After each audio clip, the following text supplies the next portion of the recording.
Kita ini masih, saya dari kemarin masih tahan-tahan diri saya. Saya mau datang ke sana sendiri, nggak perlu banyak orang. Kenapa?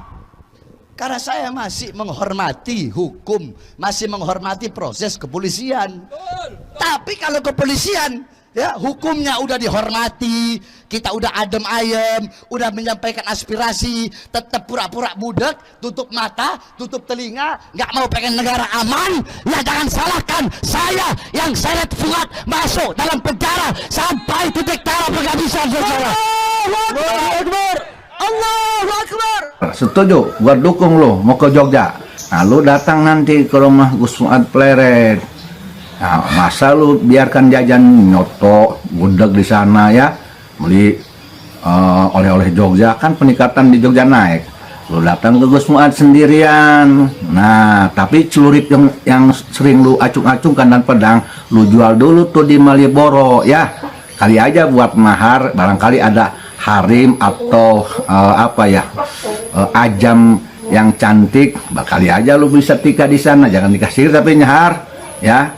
Lumayan tuh jual celurit, pedang yang dulu diacung-acungin. Nah, udah gitu lo datang ke rumah Gus Fuad, dia kesana bukan buat nyeret, tapi lo minta maaf ke Gus Fuad Pleret.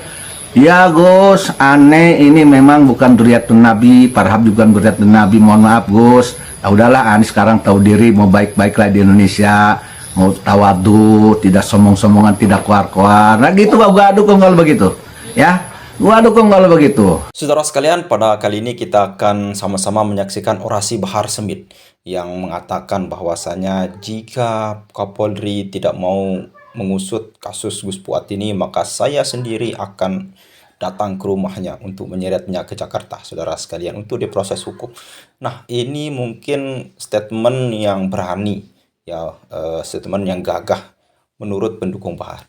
Namun kalau kita lihat mungkin dari PWLS, yaitu daripada masanya Gus Fuad ataupun Kiai Haji Maimunudin, ini mungkin terlihat kalimat yang sangat konyol, kalimat yang sangat lucu, saudara sekalian.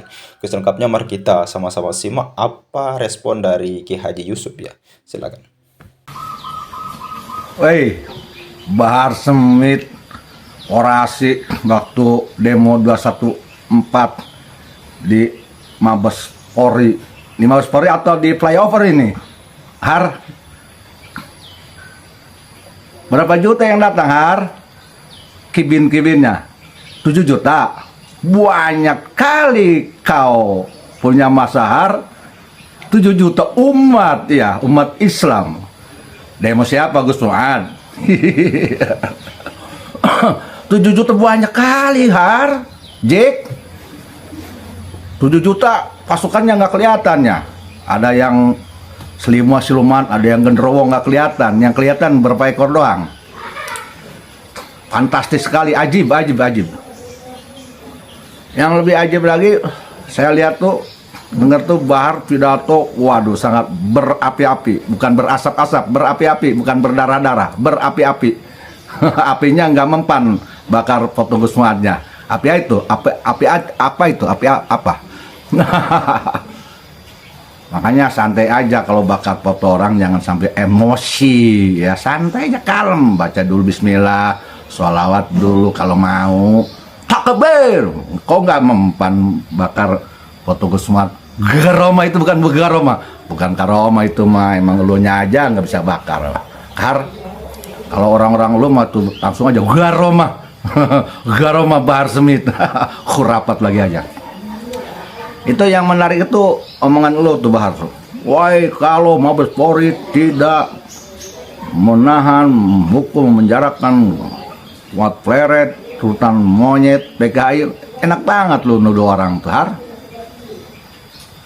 Maka saya akan pimpin rakyat Indonesia, umat Islam, untuk menyeret Fuad Pleret ke Jogja. Oke, gua setuju lo ya Har, setuju, gua dukung lo mau ke Jogja.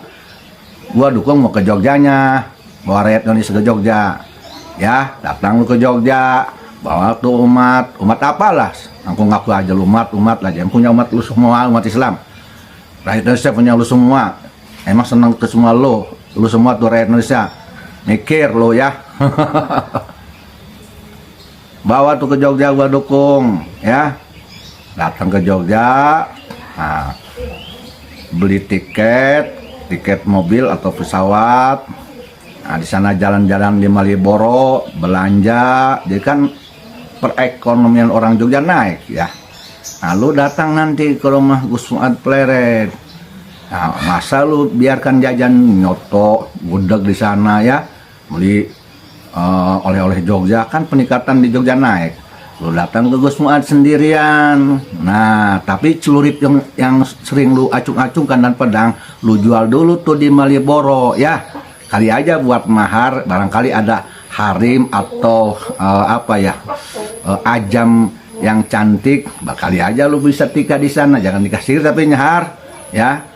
Lumayan tuh jual celurit, pedang yang lu diacung-acungin. Nah, udah gitu lu datang ke rumah Gus Fuad, dia kesana bukan buat nyeret, tapi lu minta maaf ke Gus Fuad Pleret.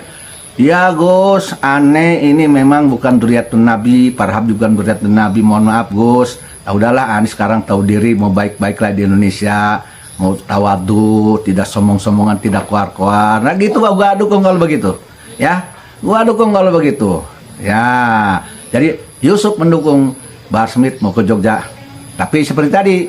Nah, orang-orangnya suruh belanja di Jogja, beli pakaian, kan naik peningkatan pedagang-pedagang. Nah, ekonominya naik dong. Tiket mobil rame tuh supir-supir ya. Lu datang ke sana jual celurit, jual pedang. Nah, sisa uangnya lumayan, kali-kali aja lo mau ada harim-harim cantik di sana. Nah, ajam-ajam kali aja lu seneng doyan, jangan nikah siri. Jangan khawatirnya diduga sama gua nih dulu lo. Nikah siri dulu, tak khawatir diduga ini, tapi bukan nuduh. Jangan, itu juga anak manusia, kasihan ya. Oke, Har, nah, datanglah ke Gus Fuad, minta maaf lo atas nama Habib-Habib ya, ngaku bahwa lo bukan cucu Nabi. Nah itu gua dukung ya, gua dukung. Tapi kalau datang ke sana hanya teriak-teriak, bisik nih telinga orang Jogja, bisik. Udah bosen denger lu teriak-teriak kayak gitu. Muncul orang Banten dia emang terus bosen, empak, harnak. Ada yang dijorokan dia doang, anjing cari yang melulu. Di baret tuh nggak bacot baik. Ya, oke, Har. Oke, saudara sekalian, itu ya tadi respon dari Kiai Haji Yusuf Mubarak, luar biasa. Nah, jadi beliau sangat setuju dengan statement daripada Bahar bin Smith ini, saudara sekalian, yang mengatakan bahwasanya dia sendiri yang akan menyeret Gus Fuad ke Kapolri. Ya bagus. Ini mungkin demo, kalau menurut saya pribadi ya, demo berkah ya saudara sekalian, dimana ketika Gus Fuad nanti akan diseret ke kepolisian atau bahkan sampai naik ke pengadilan misalkan. Disinilah kesempatan terbaik daripada Gus Fuad untuk membongkar siapa sebenarnya klan Ba'alwi ini saudara sekalian. Pasti nanti nasab klan Ba'alwi ini akan diusut tuntas oleh petugas saudara sekalian. Nah, terkait dengan hal itu juga menarik yang disampaikan oleh Ki Haji Yusuf Mubarak saudara sekalian, yaitu di mana beliau memang sangat setuju dengan statement Bahar Smith ini. Ya, tentunya datang ke Pleret atau pondoknya Gus Fuad untuk bukan untuk perang, namun untuk minta maaf, kata beliau. Minta maaf, lalu kemudian membawa pasukan atau masanya 1 juta, lalu kemudian belanja di sana, jual celuritnya. Setelah itu masuk ke pondoknya Gus Fuad, lalu kemudian minta maaf bahwa saya ini bukan cucu Nabi. Ya, seperti itulah kira-kira lah. Namun ketika Bahar bin Smith misal datang ke pondoknya Gus Fuad, saya yakin Gus Fuad tidak akan lari, saudara sekalian, bahkan akan ditunggu di sana. Ya, seperti halnya persekusi yang 2 tahun atau 3 tahun yang sudah lewat ya, di mana ada seorang ex FPI yang tiba-tiba nyerang Gus Fuad, lalu kemudian sontaknya ditangkis oleh bisa kita bilang santrinya Gus Fuad. Dan kemudian dia yang melapor polisi. Kemudian seakan-akan mau dianiaya dan sebagainya. Padahal dalam video itu sudah jelas saudara sekalian, dia sendiri yang mau nyerang Gus Fuad. Ya, terkait dengan hal itu juga ada jawaban yang sangat bijaksana dari Ki Haji Nur Ihya Hadinugoro saudara sekalian. Ini terkait dengan demo aksi 214 yang kemarin sudah sekalian. Selengkapnya mari kita sama-sama simak video berikut. Silakan. Demo 214 ya. Ternyata ya alhamdulillah kesadaran umat Islam Indonesia itu sudah terbangun kuat. Yang hadir itu 7 juta. Tapi makhluk gaib semua. Nah, ini bukti bahwa jika guru tua itu dibela dengan cara yang tidak legawa, ya, dengan cara yang tidak bijaksana, maka justru akan merendahkan nama besar beliaunya. Saya analogikan dengan ketika ada orang laki-laki ya manjat pohon kelapa. Pas di tengah dia memanjat itu katoknya itu ucul, jatuh ke tanah. Terlihat auratnya. Lah bagaimana sikap pemanjat pohon kelapa tadi? Harusnya tidak usah woro-woro. Langsung turun, ngambil celananya, lalu dipakainya. Lalu meneruskan kembali memanjatnya. Itu keputusan yang bijaksana. Tapi pas katok celananya itu turun, dia malah woro-woro. Woi pengumuman, saya ini gandul-gandul di atas telanjang, jangan keluar semua ya. Jangan keluar semua, saya malu. Saya malu. Ya malah semua keluar. Malah semua keluar. Ada apa ya? Orang itu kan kalau dilarang malah justru penasaran gitu. Lah, guru tua ini sebenarnya ya sudah tutuplah saja permasalahannya, nggak usah merekrut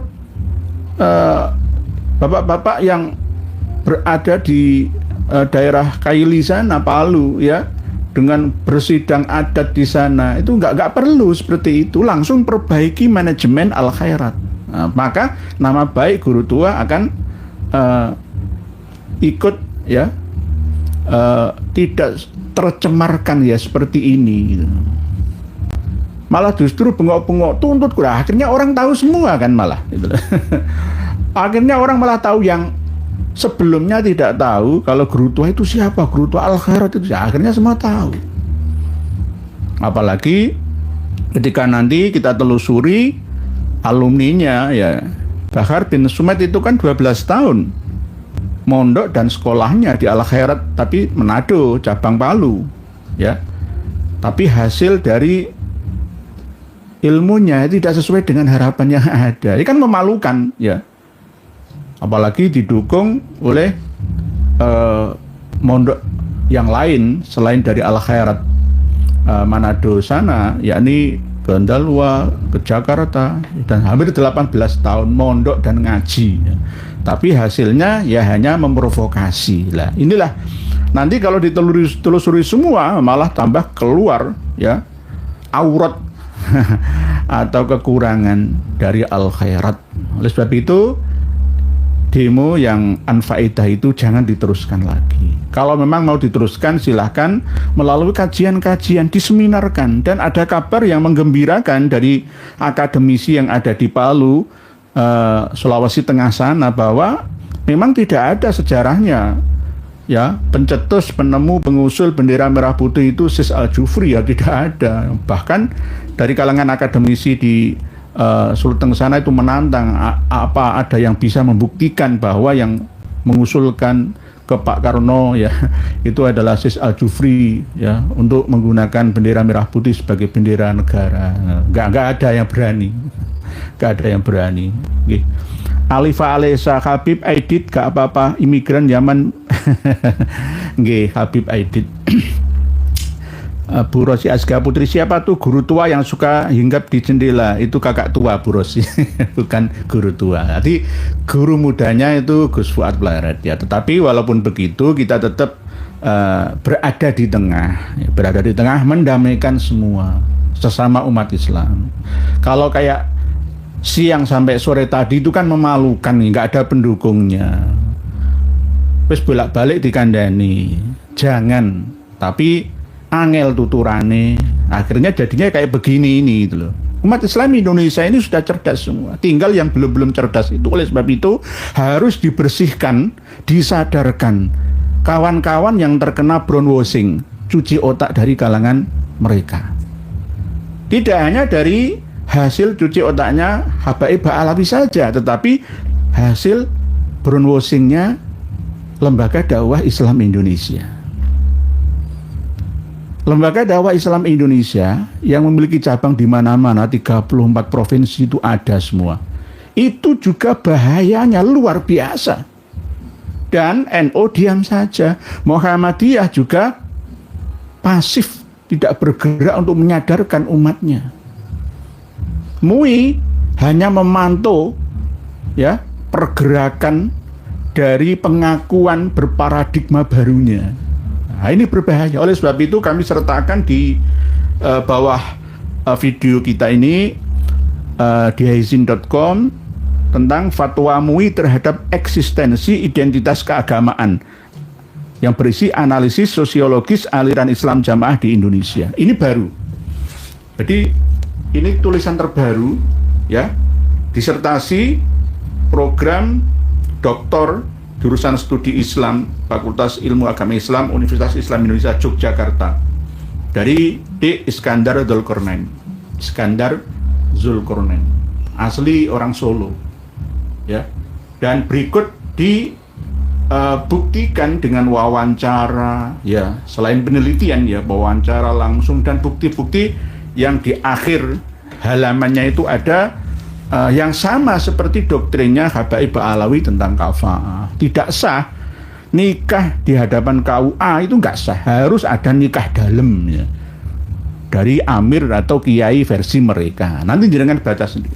Jadi saya print menjadi 2 jilid 357 halaman. Ini berisi bukti bahwa LDI itu hampir sama sesatnya seperti Ba'alawi. Ada semua bukti fatwa dari MUI, semua mulai tahun 1970 ya. Jaksa Agung 1971 sampai 2023 yang lalu. Jenengan nanti baca sendiri. Isinya juga penuh dengan doktrin dan doktrin membius, brainwashing, cuci otak terhadap pengikutnya. Yang ini akhirnya membuat Islam itu tidak mampu bersaing dalam kancah dunia perteknologian saintifik kita. Sehingga hanya berdasarkan dogma dan dogma. Hanya yakin dan yakin saja. Keyakinan itu bersifat netral sehingga mudah dibelokkan kemana. Tergantung yang mendoktrinnya. Ini LDI, tolong nanti MUI juga ada proses untuk membubarkan satu organisasi itu. Ya, ini kejaksaan dulu, baru Bakor Pakem, terus dengar pendapat antara MUI, DGI, WAMI, Walubi, PDI, Matakin, ini yang berhubungan dengan non-muslim ya. MUI dulu, terus lalu Muspida. Setelah itu SKP 3 Menteri atau SK Kejaksaan Tinggi, terus 6 berupa pasal 156A KUHP penistaan penodaan agama. Apakah Ba'alawi ada unsur itu? Ada. Wong rukun Islam ada 6 kok. Rukun iman ada 7. Ada lagi doktrin-doktrin yang tidak sesuai dengan syariah, hakikah, dan ma'rifah ala ahlus sunnah wal jamaah. Nanti lalu yang ke-7 dibubarkan oleh presiden yang melalui menterinya. Ada tanda tangan Presiden Republik Indonesia. Jadi mekanisme pembubaran aliran sesat di Indonesia itu seperti itu. Oleh sebab itu, seharusnya FPI, Front Persaudaraan Islam itu berada di pihak kami. Karena tujuannya kan amar ma'ruf nahi mungkar. Untuk melawan aliran-aliran sesat yang ada di mana-mana, kan begitu. Seharusnya berada di pihak kita. Kok malah justru kita ini yang diserang. Nah, ini kan kebalikan ya. Ini gara-gara apa? Brainwashing itu loh. Gara-gara cuci otak itu loh. Masuk ke dalam memori yang terdalam ya. Memori yang paling dalam lagi. Kayak digendam itu loh. Gendam yang level 3 atau bahkan 4 master profesional.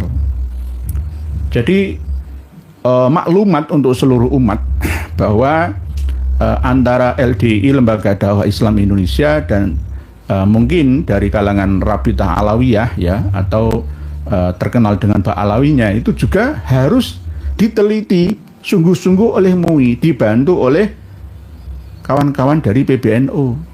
dan PP Muhammadiyah, Persis, Al-Irsyad, dan lain-lain.